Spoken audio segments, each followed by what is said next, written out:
ஓம்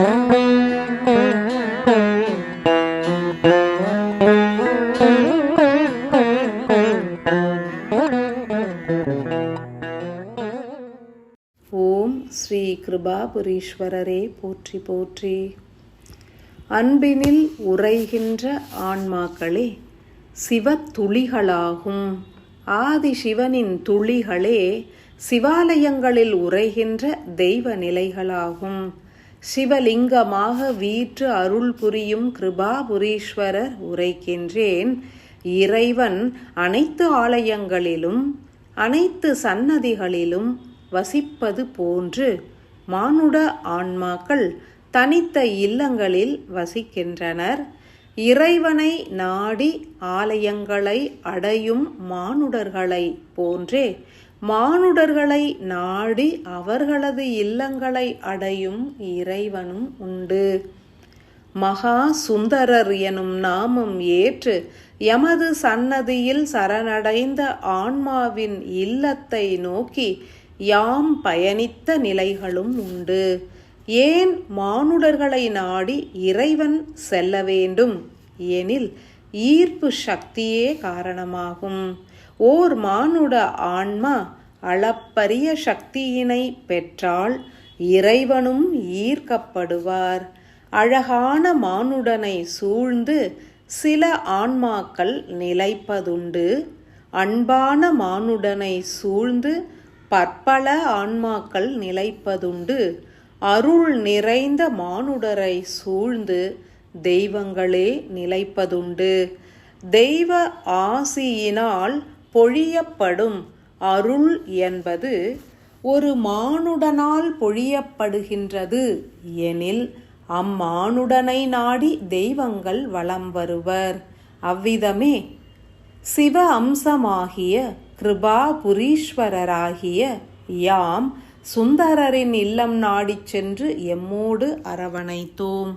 அன்பு நிறைந்த ஆன்மாக்கள் அருளினை பொழிய கற்று அறிந்திடல் வேண்டும். அருள் என்பது பல்வேறு ரூபங்களை கொண்டது. அருள் என்பது பல்வேறு மார்க்கங்களை கொண்டது.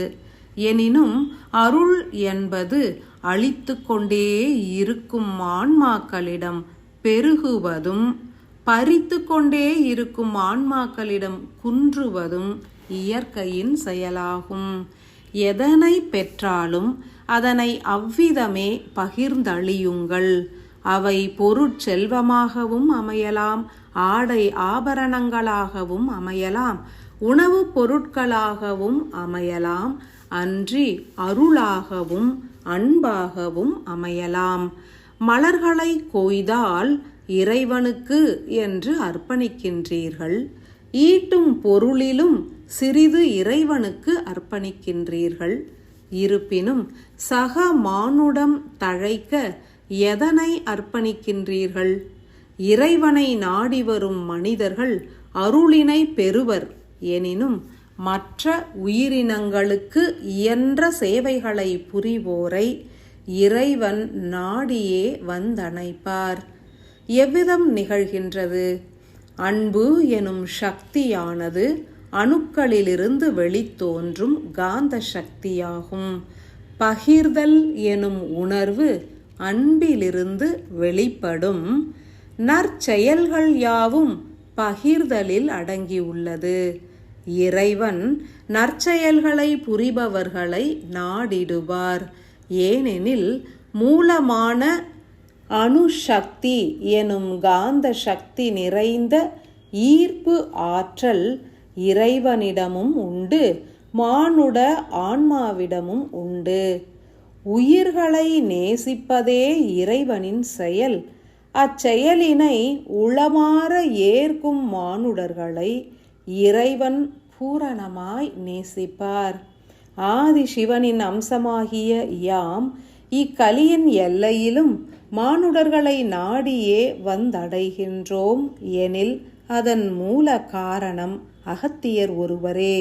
இவ்வுலகினில் வாழ்கின்ற ஆன்மாக்கள் அனைவருக்கும் அளப்பரிய நற்செயல்களை புரிவதற்கு புவியினில் அவதரித்துள்ளார்.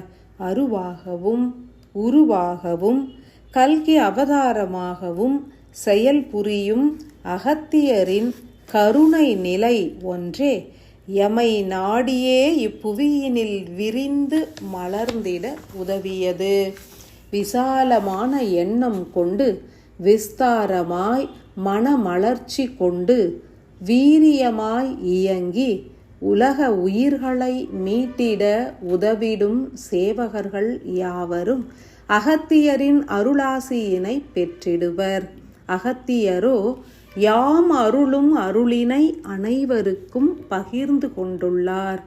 சிவனாரின் ஆற்றல்களை கடைதேற இயலாத மானுடரும் ஏற்க இயல்கின்றது எனில் அதற்கான மூல காரணம் அகத்தியரும் அவருக்கு தொண்டு புரியும் ஜீவன்களுமே ஆகும். மானுடர்கள் யாவரும் நினைத்தால் முக்தி பெறும் ஆற்றலை அகத்தியரின் அருளாசியினால் பெற்றிடுவர். இருப்பினும் நினைக்கத் தூண்டுவதற்கும் சேவகர்கள் அவசியமாகின்றனர்.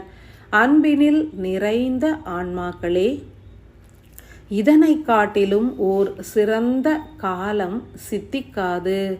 நீங்கள் எதனையும் பகிர்ந்து அளிக்க வேண்டாம்.